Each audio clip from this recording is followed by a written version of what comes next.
Hi folks! Thanks for joining us on this video. If you're new here, I'm Willie. And I'm Sarah. We're a musician and artist who escaped suburbia and now live in a nearly 200-year-old cottage on the Isle of Skye in the Scottish Highlands with our dogs, Jack Spaniels, and the newest member of our clan, puppy Nori. This week, as we can finally see the start of the new season on the horizon after a long and wild winter, we begin preparing our boat. That means getting it ship shape, especially the engines, but we make a discovery with the main engine that could be very dangerous indeed, potentially even fatal, if not addressed immediately. On a lighter note, I take you along as I stock up a new retailer in the south of the island. And I find out what our friend Richard gets up to when he isn't building sheds, fixing roofs, drinking endless cups of tea, or saving us from a huge variety of dramas. Join us as we continue. Living the Skye Life.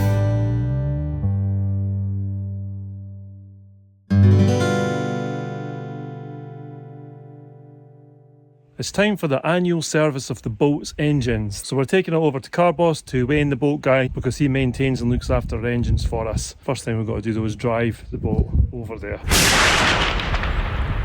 So it begins again. In case you're wondering why we're taking the boat and not just the engine is so heavy, I reckon it'd be a 4-man lift, so it's easier just to take the boat over. Plus I've got the auxiliary outboard in the back of the landy, so he's doing both at the same time, so that's great. So let's do it. After winter the engine had actually started first time, but I wanted it servicing nonetheless, so here goes.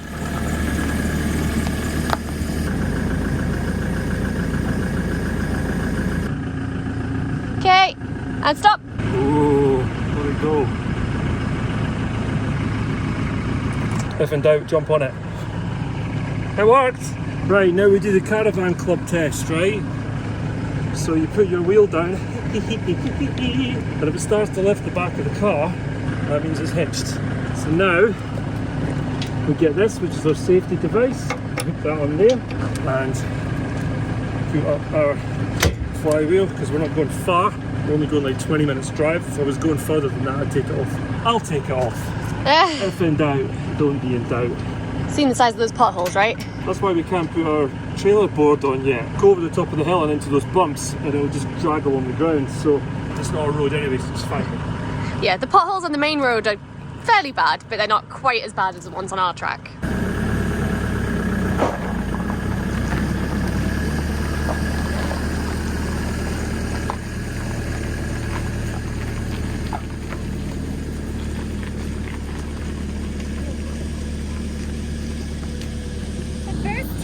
Like a pro. Let's just see how we go backing it in later on.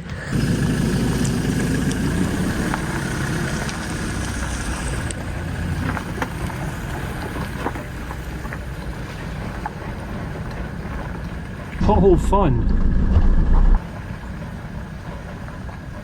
Look at this. I have to say, driving aside and reversing aside is a lot less nerve-wracking than the last time we took this to Wayne, because at that point we didn't know if he could fix the engine and if he could, how much it was going to cost. Oh yeah, the drama when we had to fish it out. The boat drama, so many dramas. Carboss. So, I mean, trying not to tempt fate here, touch wood, it's not going to be quite as traumatic as last year. You just tempted fate, big time. I did touch wood though. Oh, sorry. Oh, touch wood, there we go. Hey! They don't go above like 2 miles an hour. Positive thoughts. Whoa, whoa. That's a big hole.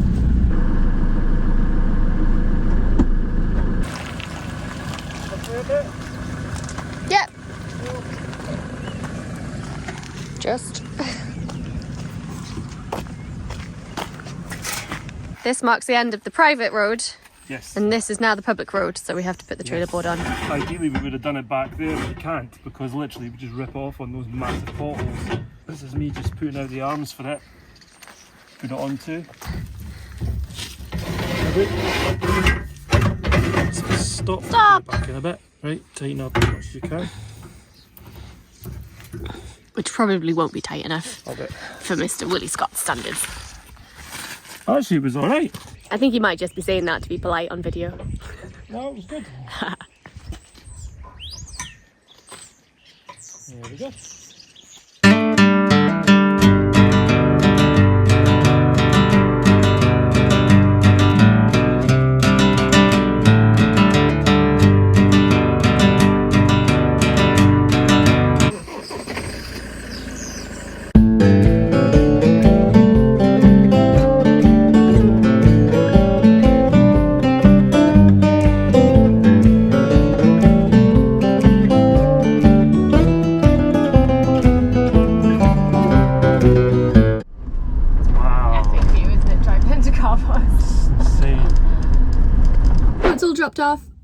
we went into the village to get some hot chocolates because it's actually really cold. It's not quite full spring yet, and a pie and a toastie because we're starving. Cheers. Cheers. Here's to a successful, at the end, reversing of the trailer. The reversing part was always interesting, or is always interesting for me. I'm not very good at it still, but I'll learn eventually. Only took several attempts to get it in the right place.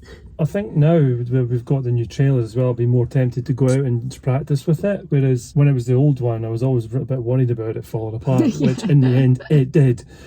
Yeah, I think maybe just where Richard lives. Richard won't mind if I wreck half his stuff, right? No, it'll be fine.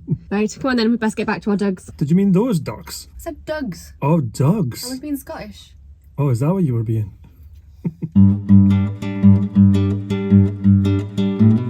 Something quite exciting is happening this week because I think I have got another retailer lined up on the Isle of Skye, which is really cool. If you don't know already, I do prints of my artwork and I sell them through my Etsy store, which is called She Walks, She Paints, which is based on my old YouTube channel where I used to go on a walk in Scotland and find something to photograph and paint when I got home. I don't have enough time on my hands with everything we do now to keep that channel going right now, but I do still do paintings and I put the process up on our Skye Life videos and I sell prints. I do all my prints myself on this big beast of a printer in my studio, and I stock 3 retailers currently. So I have 2 in Broadford, which is the Made on Skye shop and the Coffee Bothy, and I also have a retailer in Carboss, which is the nearest village to us, in Cafe Cool. I've made it a little resolution for this year to try and get some more retailers across the island. I was speaking to the owner of a new cafe that's opening up in Kyalakin, and he really wants to have some of my prints on the walls in frames and also to sell my prints, which is really amazing. Today's Monday, he's opening on Wednesday. I don't think I'm going to manage to get through until Thursday, Friday, but hopefully that'll be alright. Today I need to do a lot of prints. I've done quite a few already, just to have some stock to give him, but I need to do a few more and then I need to start framing them up as well, and later in the week I will take them in and hopefully show you hanging them. I didn't hear anything, but apparently this one was choking in the background of that piece to camera. Yeah, you were filming and I was drinking tea and I was thinking, oh, I wonder what she's filming. The next thing I was like, so I was trying to stifle a choke. So I'm going, well, Sarah was finishing her piece, and then when she finished the piece, I was like, Sarah, help, I'm dying. You're right. I'm fine. I'm not really dying, it was a joke. But I went a bit red in the face. Have you ever tried to stifle a choke before? I can assure you, it's not very easy. Don't stifle a choke. Not on YouTube's account. Don't stifle a choke.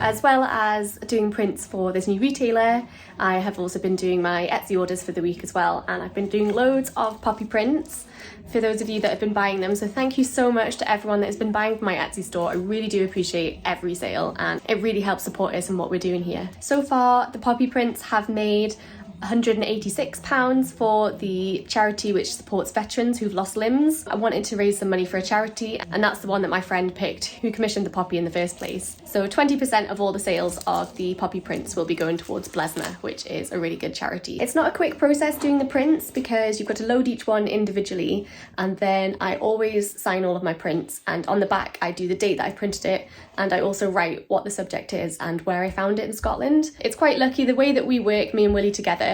He'll do the lion's share of the editing work while I'm doing the printing and stuff for my Etsy store, and then vice versa, when he's doing filming and stuff, I'll be doing the editing at that point, so we kind of take it in turns. The next stage is packaging all the stuff for Etsy, and then I've also got to figure out how I'm framing the prints for the retailer as well.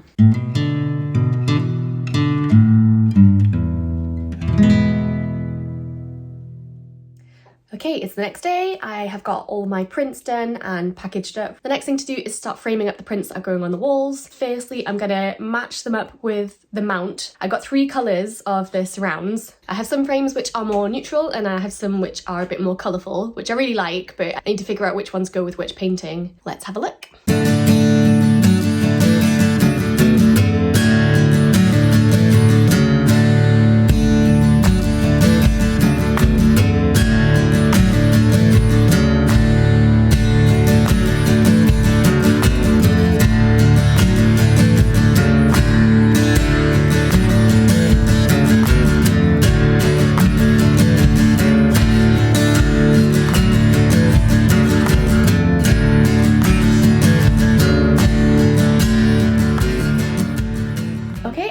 all the mounts for all the prints that I want to display. Before we see how they look in the frames, I'm going to have to give them a good clean because they've all come from charity shops, they're all secondhand, they're all a little bit dusty, the glass needs a clean, and there's some sticky bits from the price stickers that also need cleaning off.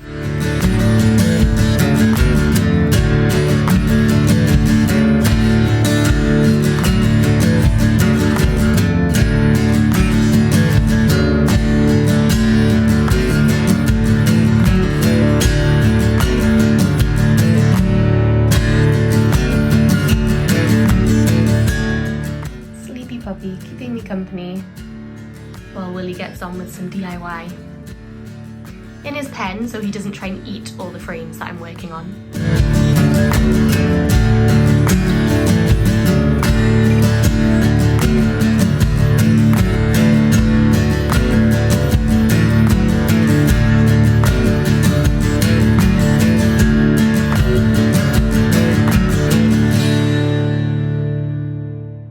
Pleased with that. I think they look really good, especially with all the mismatched frames and the sizes and the different mounts as well. I've got 3 groupings, which is the 2 heather flowers, 3 flowers, which is the orchid, the thistle and the gorse, and then I've got the 3 Skye animals. So I've got the Highland cow, the Highland pony and the Scottish blackface sheep, which are all found and photographed here on the Isle of Skye, which is really cool. My favourite is the gorse. I think that just looks really cool against the green mount and that kind of bamboo vintage frame. I love that. Let me know in the comments which one's your favourite. I do also have my mushroom print as well, which I really like, and I think that might go quite well. It's also a bigger one because it's A4 sized and all the other ones are A5, but my only bigger frames, I'm not sure if I've got a mount that will fit.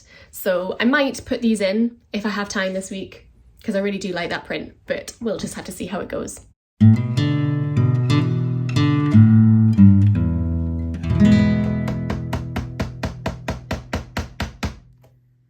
It's Wednesday evening, it's about 5:30 and I've just finished up. I've got all the prints in the frames I want to put up. I've got some nails, I've got my little hammer, I've got a measuring tape and I've got my spirit level. I've also got my display rack for the prints, which is actually, don't tell anyone this, but it's actually a plate rack. I think I just got it off Amazon, but yeah, it's really good for just slotting the prints in. I think that's it. I've also done 30 Etsy orders this week, so they're all packaged up, ready to post. We've done lots of editing this week, we've done some filming. It's been a long week and it's only Wednesday, so yeah, I hope that goes well. Tomorrow I'm going to Broadford to pick up our food shop. I'm going to go right through to Kyleakin first thing in the morning because the space I'm going to opens up tomorrow for the first time. So fingers crossed I'll get it all done before they open properly. It is, what, 4 days later? It's a few days later and we're going to get the boat back.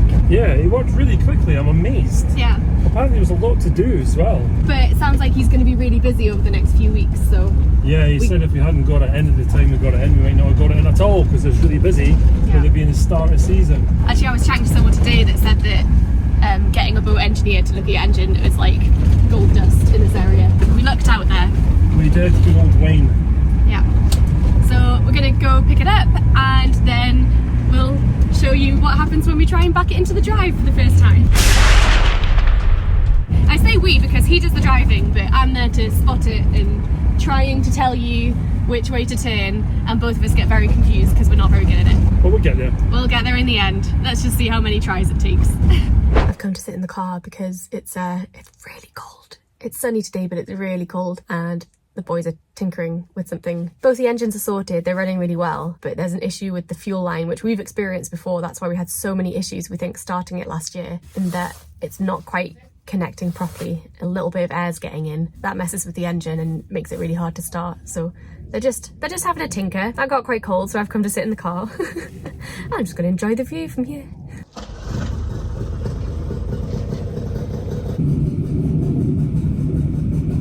Well, I've got it running again. Well, all sorted. All sorted so far, and he's done a great job. The engines just sounded absolutely amazing, just sounded so sweet. He's totally taken the whole engine apart and he's really gone to town. The whole thing's done and I'm a very happy man. And I'm going home to have a beer because it's Friday. Yeah, it's got to park the trailer first though. If you do it in one go, I'll bring the beer out to you and serve it to you. Fair enough, one go, right? Let's believe that when I see it. Now we could say here that I backed it in first time and it went seamlessly well, but that would just be absolute bull. It took about 7 attempts and half an hour to back it in. I definitely need to get my trailer practice in while the boat is on its mooring this season. Oh yeah, and as for that beer, safe to say, I've got the beer myself. Right, so the engine's here. Wayne's done a great job, but there is a part that needs replacing, and it's this. It's the fuel intake. Wayne did offer to do this, but I wanted the boat back so I can work on the boat as well as the engine. So here it is. It came from eBay. I hope it works. It is an original Mariner part though, so it should. This part here is the fuel intake. This is the replacement. I'm going to take this out. A little bolt comes out here. Take the pipe off. It should come out that way. Put it back in, bolt in, pipe back on, job done, hopefully. The fuel filter here is full of air. You can see bubbles at the top and it's only half full of fuel, which means that it's a fueling issue. It's not getting fuel properly. I know it's leaking here. I hope there's no other problems, but I don't think there will be because Wayne's really good. So let's get this in and hopefully that'll solve the problem. Got the part out. That is a pretty good match, I would say.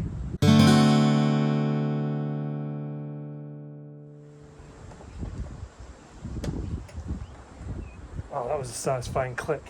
The last one didn't do that. I'm pumping the fuel in now.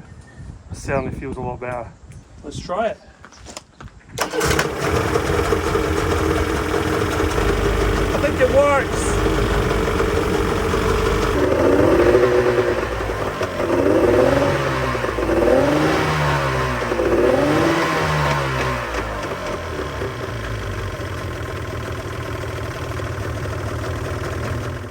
This is the fuel intake part that I replaced. As you can see from the video, it has a large crack in the side.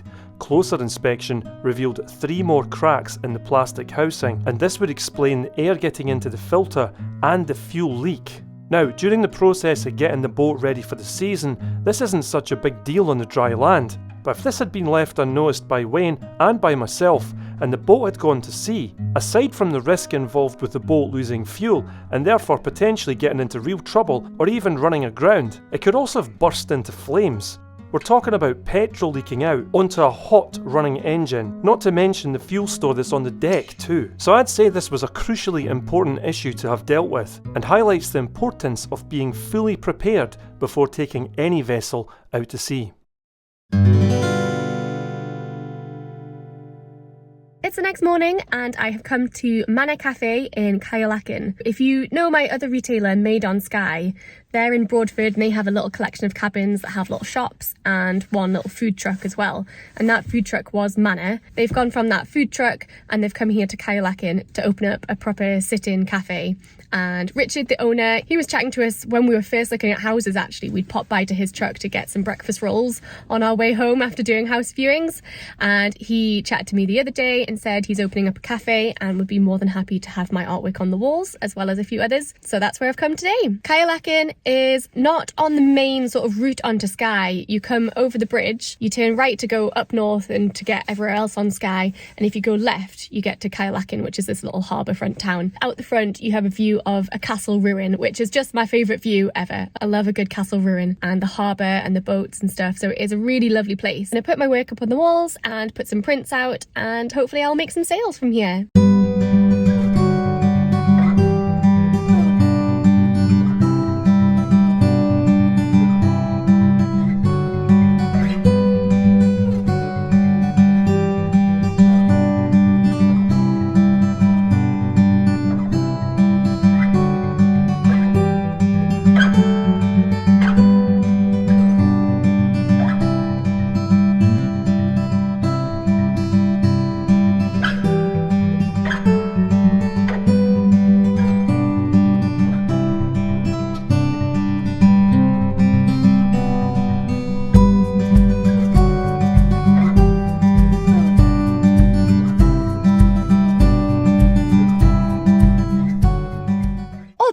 It was really busy this morning, so that's a really good sign for them and their business, so we really hope it goes well for them. I had a coffee and a sausage sandwich and that was really nice. The coffee was good. I really hope they're going to do well here. Like I said, it's not really on the main tourist route. You have to come to Kyleakin, you're not just going to pass by it, but it's definitely worth a visit. You've got the harbour, you've got the castle out the front, and now you've got a really amazing cafe for breakfast and lunches. Definitely check it out if you're in the area or coming to Skye. I got 7 of my prints on the walls. I think they look really good, so hopefully everyone else agrees as well. It's so nice to have another retailer under my belt in a different area of Skye. The places now that I haven't really got any representation are the north of the island and Portree. I'd love to get somewhere in Portree. I just haven't found anywhere that works yet. That's definitely an aim for the rest of the year, is try to get a retailer in Portree. So if you have any ideas or suggestions, please do let me know in the comments. Otherwise, get yourselves to kayaking and come visit Manor for some lovely food. Sarah and I decided to paint the cabin of the boat this season. We might do the rest of it next year, but this year we just want to get the cabin done. Then I started thinking, well, look, these windows look pretty tired, so we might as well do them as well. So another example of one job leading into another. Anyway, so today what I'm going to do, once I've taken the cover off, I'm going to get inside the boat and have a look inside the cabin. I'm pretty sure it's going to need all sanding back. Also on the outside, I filled a lot of holes last year. I filled another one last night, which I need to sand back as well. And we're about to order materials for new windows and new seals as well.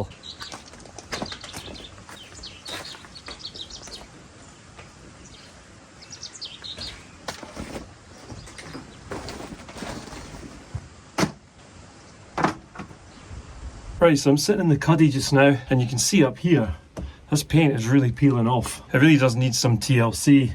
You can see where I filled the holes last year as well, up here, and that needs looking at as well, it needs sanding back. So yeah, I'm going to do all that and give it a lick of paint on the inside. Once the perspex for the windows and the seals arrive, they'll be getting taken out, but I can at least make a start in here. And I don't have to worry too much about scratching the windows because I know they're being replaced.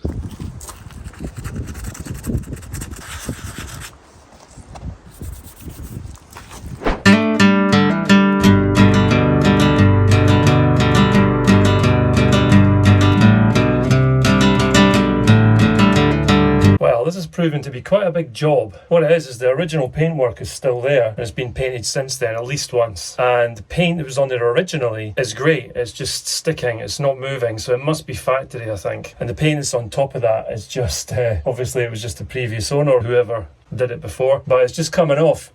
Some bits of it are completely sound, but the bits that have been prone to water sitting on it or where there's been condensation coming from the ceiling, that stuff's just flaking off. I'm using the scraper, I'm using the sander, I'm using manual sandpaper and block and just little bits of sandpaper. I need to make sure the paint that I'm keeping on there is going to be absolutely solid, because otherwise it'll just peel off. So I'm just being really careful to make sure that's the case. Yeah, this is going to take a while. Sarah just brought me a cup of tea. How nice. Thanks, Sarah. This takes me back to the build when Richard and I were brought cups of tea from Sarah daily, 4 or 5 cups a day, just to keep us going when we were building that shed and renovating that bar. Okay, I've sanded this back as best I can for now, and we haven't got the materials for the windows, but that doesn't stop me putting in a coat of primer. I hope it looks much nicer than this, because it looks pretty shoddy at the minute with all that old paint shining through and the fiberglass as well. So yeah, I'm going to do it. I'm going to give it a coat of paint. It's not going to hurt, is it, to do that? I've got plenty of paint anyway, so let's juice it up a bit and make it look cool, I hope. But before I paint, I'm going to have to get rid of all this paint dust. There is quite a lot there. Oh dear. That's better.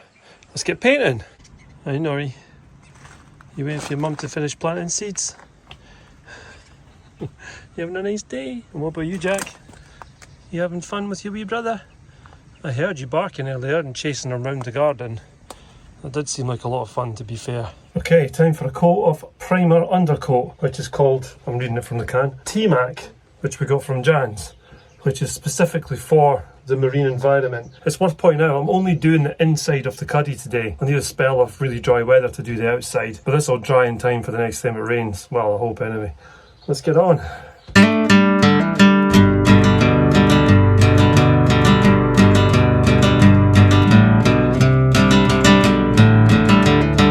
Okay, that's the primer on. Looks pretty cool. As I said before, it doesn't matter if it's on the window frames because they're all coming out anyway. I'm just going to leave the primer on there to fully dry out in the next few days. Then I'll take the windows out, paint the edges with the primer, gloss the whole thing, then put other windows in, and then that should be it. Of course, I've got to do the outside as well, but that's a big improvement already. It just looks so much brighter and nice in here. It was really, really dark and it was like a horrible grey colour, which is all gone now, which is really, really nice. And yeah, I'm chuffed. It's a good start on painting the cuddy of the boat.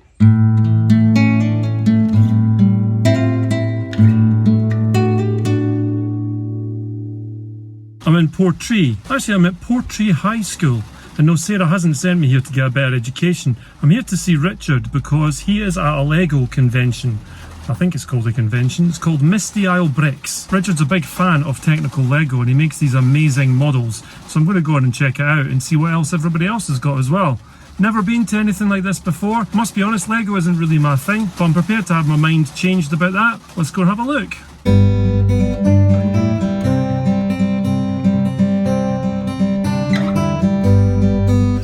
Richard, hello. How's it going? I'm good, how are you? Alright, aye. Excellent. Show us your Lego, man. We'll start at the first one. We've got a cargo plane. You can lift the nose up on it. Wow. Then this is rock screening plant. That's like the thing that you see on, you know, like the Gold Rush program and stuff. And what about this next one? It's just a big, that's the GCB on the floor, isn't it? Cat D11. Everything's to scale. It's also controlled by an app you get on your phone. You basically just move it about, you know. And this is a Land Rover Defender. You can drop it from a height and it bounces. That's like a real one. Yeah. They bounce as well. John Deere grapple skidder. So you got that one there? Based on the real thing. Yeah. This is what you use in forestry. Like we've seen in the Glen? Yeah. In real life? Yeah. And you used to do in real life? Yeah, I've driven one of these in real life. Wow, that's cool, man. This is a Lieberher 800. Right. Base shovel for quarries. Took me about 18 hours to build from start to finish. It's a long time. Yeah. It looks very complicated though. Very detailed. Well, thanks for showing us. That was cool. 10 different models from last year. I had 20 other models. Oh, okay. And are you coming back next year? Yes. And it's Misty Isle Bricks. Excellent. Well, thanks for showing everyone and Lego me. Club. Cool. Yeah.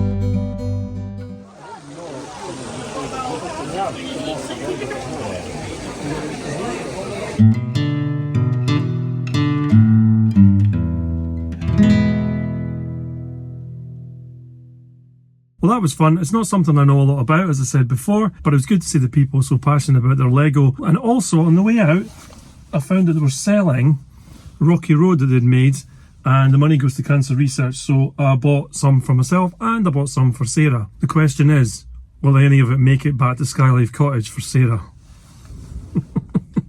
As always, folks, thank you so much for watching our video. We really hope you enjoyed it, and if you did, please do leave us a like, a comment, or subscribe to our channel if you don't already. It's free to do, and it helps our channel to grow. If you did enjoy the video and you'd like to help us out further, you can do so over on Ko-fi. You can buy the dogs a wee treat, or you can buy us a coffee. And what I actually mean is help with the running costs of the channel and get the dogs a wee treat. Or if you want to help us out more long term, you can join our amazing community over on Patreon, where you get lots of extra content for helping us out each month. We couldn't make these videos without your support, so thank you so much to our patrons and to our Ko-fi supporters. And thanks also to those of you that have been supporting our creative ventures. If you've been buying from my Etsy store, thank you so much for that support. And if you've been downloading my original music from Bandcamp, thank you so much, I really appreciate that support. Also, lots of viewers have been asking if I'll upload some of the music from the videos, which I'm gonna do. If you head over to my Bandcamp page, I'll upload these one at a time. As usual, all the links to our pages are in the video description below. Thank you so much for watching, and we will see you next week. We're leaving our suburban life, moving over the sea to Skye. Are we chasing a dream? I guess in time we will see, when we're living the Skye life. Living the Skye life. You can join our amazing community over on Patreon, where you get extra bonus stuff that I can't put into words. That was the wind that put you off, wasn't it? The wind. Richard's a big fan of technical Lego, and he makes these amazing cafe that is opening up in I can't say it. I can't actually pronounce this place. So if you've been why? Richard's a big fan of that's gonna go bing at some point. Bing! Bing, bing, bing, bing. Richard's a big fan of Lego and he makes these amazing, what the f*** are they? I think they look really good in the frames with the different mounts. Excuse me. Someone does not want to be in his pen anymore. Are you going to be a right little monster if I do this? Ah, hiya, hiya, hello. Oh, he's been so patient. He's been so patient up till now. No, he's not.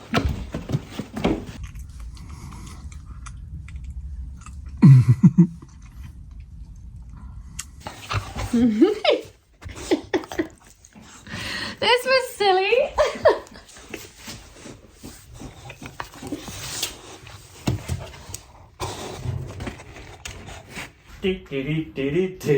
I thought you were going to do the robot there.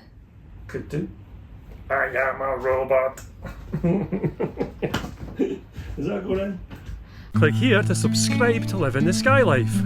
Click here to go back to the start of our adventures with our very first episode.